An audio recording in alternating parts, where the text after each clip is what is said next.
Axle crack di Scania P360. Sudah dilakukan pengelasan tetap masih bocor ya.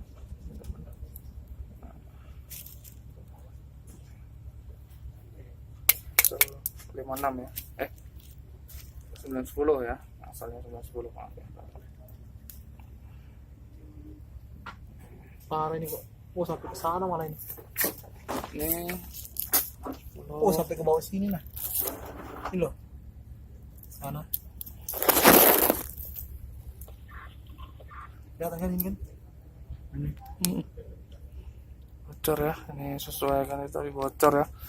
Ini kelemahan dari salah satu P360 ya, bisa jadi kondisi jalan juga.